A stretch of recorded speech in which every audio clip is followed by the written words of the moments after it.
नहीं आप मेरे 75 साल हो गए देश को आजाद हुए, कहाँ थे आप लोग तब से? आप क्यों नहीं पढ़ाई में आगे आ रहे हैं? इस बात पर शर्म आनी चाहिए। जो लोग ये कह रहे हैं कि 75 साल हो गए हम लोगों को आजाद हुए, 75 साल हो गए, आप लोगों को शर्म आनी चाहिए। आज भी आरक्षण की आप बात करें, उनकी एक सीट तो निकलती नहीं है, कुछ तो स्टंट खेलना पड़ेगा ना। ये जो जितनी तमाम भीड़ आप मेरे पीछे देख रहे हैं, कहीं ना कहीं बीएसपी वोटर है।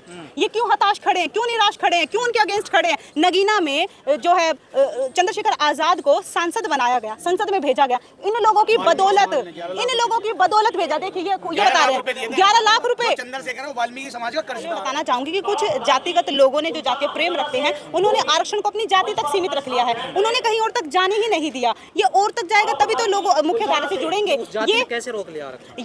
जी क्या नाम है मैम आपका? उपासना बहादुरगढ़। जी क्यों आप सुप्रीम कोर्ट के फैसले का इसका स्वागत कर रही हैं, क्यों इसके साथ खड़ी हैं? देखिए सबसे पहली बात है कि सुप्रीम कोर्ट का फैसला जब आता है तो वो कहीं ना कहीं किसी पक्ष या विपक्ष की बात करते हैं, लेकिन सुप्रीम कोर्ट का जो फैसला आया है उसमें एक ऐसे वर्ग की बात की गई है, इस ऐसे वर्ग के बारे में जो फैसला लिया गया है जो कहीं ना कहीं बहुत सालों से पिछड़ा हुआ था, बहुत सालों से वंचित था। ये उस चीज़ से वंचित था जो हिस्सेदारी की बात करता है। भारत का संविधान जो आर्टिकल 16(4) कहता है कि जिस इंसान की, जिस वर्ग की जितनी संख्या होगी उस संख्या के अनुसार उसको उसका प्रतिनिधित्व मिले।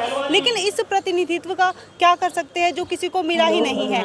इस फैसले से जो सैसी, ढेया, कुचिया, हेला, बाजीगर, पासी, सासी, कबीरपंथी और जो कूड़ा उठाने के काम करते हैं, जो छोटी छोटी बच्चियां जो है रस्सी पर चलकर अपना पेट भरने के लिए, ये उन लोगों की बात की गई है कि आज वो लोग भी मुख्य धारा से जोड़ने का काम करेंगे। उन लोगों की भी IPS, IAS जो है डिग्री होल्डर, वो उन बच्चों की बात की गई है। लेकिन कुछ आरक्षण लाभार्थी लोगों ने आरक्षण को अपनी जातिगत सीमित रख लिया है। लेकिन ये हिस्सेदारी की बात करता है, ये उन वंचित लोगों की बात की गई है जो इतनी बड़ी तादाद में होने के बावजूद भी वो वोट देकर अपना सांसद चुनते हैं, अपना MLA बनाते हैं, अपना MPs बनाते हैं और अपने मुख्यमंत्री, हाँ वो हर किसी को बनाते हैं। लेकिन रोका किसने था?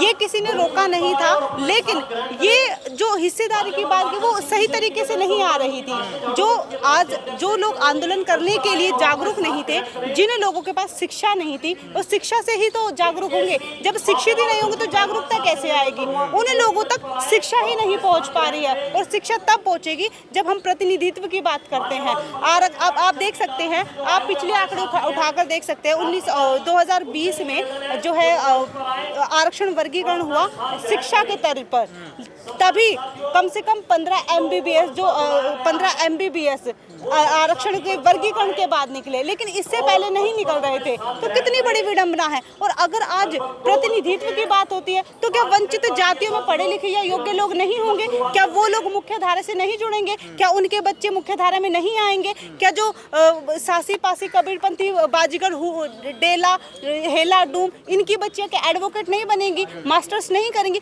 जब इनकी बच्चियां ही नहीं बनेंगी तो आरक्षण का क्या मतलब रहता है? आरक्षण का मतलब ही मुख्य धारा से जोड़ने का। जब मुख्य धारा में ही नहीं आएंगे तो फिर क्या मतलब, क्या प्रतिनिधित्व और क्या आरक्षण? इस फैसले से कैसे मुख्य धारा में जोड़ा जाएगा? इस फैसले से इस प्रकार मुख्य धारा से जोड़ा जाएगा, जो हिस्सेदारी थी, जो प्रतिनिधित्व था, जिसको आरक्षण का नाम दिया गया है। सबसे पहले मैं बताना चाहूंगी कि कुछ जातिगत लोगों ने जो जातीय प्रेम रखते हैं, उन्होंने आरक्षण को अपनी जाति तक सीमित रख लिया है। उन्होंने कहीं और तक जाने ही नहीं दिया। ये और तक जाएगा तभी तो लोग मुख्य धारा से जुड़ेंगे। ये कैसे रोक लिया आरक्षण? ये उन लोगों की बात की जा रही है जो कहीं ना कहीं शिक्षा से भी वंचित थे। अब जब शिक्षा की तर्ज पर DSC को जब लागू किया गया, जब शिक्षा की तर्ज पर लागू हो सकता है तो क्यों रोजगार इसमें जो है रोजगार में क्यों नहीं लागू हो सकता? जब रोजगार में ही लागू होगा तभी तो वो मुख्य धारा से जुड़ेंगे। अब एक घर में 4 नौकरी और कहीं 40 घर में एक भी नौकरी नहीं है। आप गुरनाम सिंह आयोग रिपोर्ट को उठाकर देख सकते हैं। अगर हमारे पास 2011 की जनगणना के अनुसार 1995 से लेकर 2006 के बीच जो गुरनाम सिंह आयोग कहती है, मैं नहीं कह रही, ये मैं बिल्कुल नहीं कह रही, ये गुरनाम सिंह आयोग रिपोर्ट कह रही है। A ग्रेड की नौकरी देख सकते हैं आप, B ग्रेड की देख सकते हैं, C ग्रेड की देख सकते हैं। कहाँ एक जाति की 26 लाख जनसंख्या है, कहीं एक वर्ग की जिसमें लगभग 39 जातियां हैं, वहीं वो उसकी बराबर है। लेकिन जब हिस्सेदारी की बात आती है तब एक ही जाति दिखाई देती है। बताइए ये आरक्षण नौकरियों में लागू कैसे होता है, क्या सिस्टम है इसका? देखिए आरक्षण नौकरियों में इस प्रकार लागू होता है, जैसे हम हिस्सेदारी की बात करते हैं, प्रतिनिधित्व की बात करते हैं।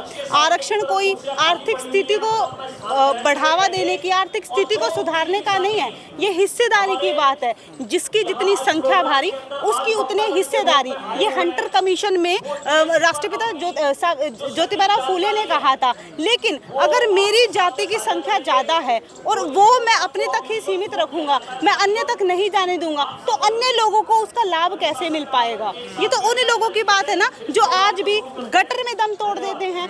इतने हमारे सैनिक जो है बॉर्डर पे दम नहीं तोड़ते, सैनिक शहीद नहीं होते, जितने हमारे लोग आज गटर में मर रहे हैं, उनकी बात कौन करेगा?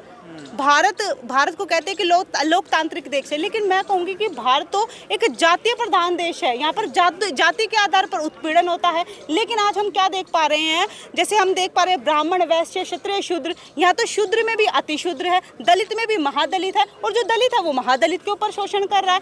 तो आर्टिकल 16(4) ये कहता है, भारत का जो सबसे बड़ा कानून है, भारत एक कानून पे चलता है। आर्टिकल 16(4) कहता है कि जिसकी जितनी संख्या, उस संख्या के अनुसार आप आरक्षण में से आरक्षण का प्रावधान है, तो उसको क्यों नहीं लागू किया जाता? क्यों नहीं लागू कर सकते? ये संवैधानिक मांग है, जिसको संविधान के दायरे में हम जो है मांग कर रहे हैं। जब आरक्षण लेने जाएंगे तो पहले क्वालिफिकेशन चाहिए, एजुकेशन चाहिए, पहले तो वो पूरा करेंगे नहीं, वो क्वालिफिकेशन तो पहले मस्ट है ना। जी बिल्कुल, तो पहले क्वालिफिकेशन की मांग करिए आप। देखिए, सबसे बड़ी बात है, आपकी बहुत अच्छा सवाल पूछा आपने। ये उन लोगों की सोच बनी हुई है कि ये लोग क्वालिफाइड नहीं हैं, ये लोग क्वालिफाइड नहीं है, इनके पास शिक्षा नहीं है। लेकिन मैं आपसे एक चीज़ पूछना चाहूँगी। मैं उपासना भाद्रुगढ़ आपके चैनल के माध्यम से बताना चाहती हूँ कि मैं ग्रेजुएट B.Liv M.Liv साइंस और हाल ही में LLB। क्या मैं शिक्षित नहीं हूँ? लेकिन मेरे पास रोजगार नहीं, मेरे पास जो है नौकरी नहीं। अगर आरक्षण की ही बात की जा रही है, लेकिन आरक्षण का मतलब ये नहीं कि हम आर्थिक स्थिति को सुधारें। एक सेकंड, नहीं, मैं आपके सवाल का जवाब दे रही हूँ। आपने जो सवाल किया ना, उसका सटीक जवाब दूंगी, आप उससे सेटिस्फाइड हो जब दूसरा सवाल पूछना।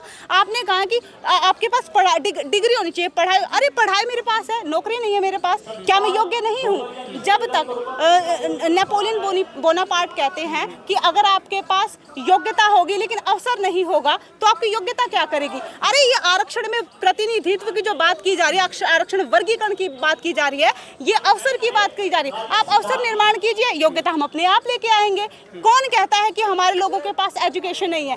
इनसे पूछिए, आप इनसे पूछिए। मेरे पीछे तमाम लोग खड़े हैं, उनसे पूछिए। यहाँ पर कोई भी आपको ग्रेजुएट से नीचे नहीं दिखाई दे सकता। कैसे रह गए? क्या वजह रही? पीछे क्यों रह गए? फिर जब आपके पास एजुकेशन है तो फिर पीछे क्यों रह गए आप लोग? आप जिस संख्या की बात कर रहे हैं, जिस संख्या की मैं बात कर रही हूँ, भारत का जो बहुसंख्यक वर्ग है, भारत शेड्यूल कास्ट में जो भारत का बहुसंख्यक वर्ग है, वो इतना ज्यादा ब्रॉड हो चुका है। और उन लोगों के पास जिनकी बात की जाए, जो 39 जातियां हैं, सैसी, पासी, कबीर, पंथी, हेला, डूम, बाजीगर, जो है वाल्मीकि, धानुक, ये खटीक, जिन लोगों को अवेयरनेस नहीं है, जो लोग जागरूक नहीं है, शिक्षा के प्रति उनको जागरूक करना होगा। अगर 2024 की जिम्मेदारी थी, 2024 की मैं बात कर रही हूँ, 2024 में हम खड़े होकर हम आरक्षण की बात करें, कितनी शर्म की बात है। जब आरक्षण का प्रावधान किया गया था, इसको 10 साल के लिए दिया गया था, वो चीज क्यों नहीं कहते? राजनीतिक आरक्षण की बात है, वो चीज क्यों नहीं कहते? नहीं, इसको रिव्यू करना था सर। आप अपनी जानकारी को पुख्ता कीजिए। इस आरक्षण को रिव्यू करना था, लेकिन रिव्यू नहीं किया गया। रिव्यू क्यों नहीं किया गया? रिव्यू करने के पीछे कारण था, अगर 10 साल के बाद इसको रिव्यू किया जाता तो हमें पता चलता कि किस जाति ने कितना आरक्षण का जो है लाभ लिया है, उस जाति को उस कैटेगरी से बाहर निकालकर अन्य जातियों को जोड़ा जाता। 2000 जी नहीं, बिल्कुल नहीं हो रहा। ये जाति तक सीमित हो रहा है सर। जाति को मिल रहा है, पर्टिकुलर कास्ट को मिल रहा है, जो पर्टिकुलर कास्ट को मिल रहा है, जो वंचित जाति है उनको आरक्षण नहीं मिल रहा। उसी जाति के आप कह रहे हैं कि कैसे इसको लागू कर सकते, किसने खा लिया, क्यों खा लिया? मैं बताती हूँ कि कैसे खाया। जिन जातियों को 2024 में जिन जातियों के लोग आज भी पढ़े लिखे नहीं हैं, जो आज लोग जागरूक नहीं हैं, वो लोग आरक्षण का लाभ कैसे उठा सकते हैं? मैं ये नहीं कह रही कि ये 2-4 जातियों की बात है, या मैं ये भी नहीं कह रही कि वाल्मीकि जाति को दो, धाणु का नहीं। आप नीचे से शुरू करो, ये नीचे से शुरू किया जाना चाहिए, ना कि ऊपर से। जब ये नीचे से शुरू होगा तभी आरक्षण का सही प्रावधान मिलेगा। कुछ लोग कह रहे हैं कि एक बांटने की साजिश है, ये कोर्ट की और सरकारों की, हमें बांट दिया है आपस में। कौन कह रहा है सर? आप ही के लोग, एससी समाज बाय नेम एससी समाज के लोग आप देख नहीं रहे, तमाम प्रोफेसर, तमाम वकील। कोई ऐसा नहीं कह रहा। पहली बात जो मायावती कह रही है, चंद्रशेखर कह रहे हैं, चिराग पासवान कह रहे हैं, देखिए जो ये बात कह रहे हैं, आप जिनके नाम ले रहे हैं सारे राजनीतिक लोग हैं। राजनीतिक लोग अपनी राजनीतिक चमकाने के लिए कुछ भी कह सकते हैं, ये तो बहुत बड़ा स्टंट है। अब बीएसपी की आप बात करें, उनकी एक सीट तो निकलती नहीं है, कुछ तो स्टंट खेलना पड़ेगा ना। ये जो जितनी तमाम भीड़ आप मेरे पीछे देख रहे हैं, कहीं ना कहीं बीएसपी वोटर है। ये क्यों हताश खड़े हैं, क्यों निराश खड़े हैं, क्यों उनके अगेंस्ट खड़े हैं? नगीना में जो है चंद्रशेखर आजाद को सांसद बनाया गया, संसद में भेजा गया, इन लोगों की बदौलत भेजा। देखिए ये बता रहे हैं 11 लाख रुपए। चंद्रशेखर वो वाल्मीकि समाज का कर्जदार है। ये लोग कोई आईपीएस आईएएस ए ग्रेड नौकरी वाले नहीं है, दिहाड़ी मजदूरी वाले लोगों ने अपनी दिन की 300 रुपए की दिहाड़ी। Let me complete first please.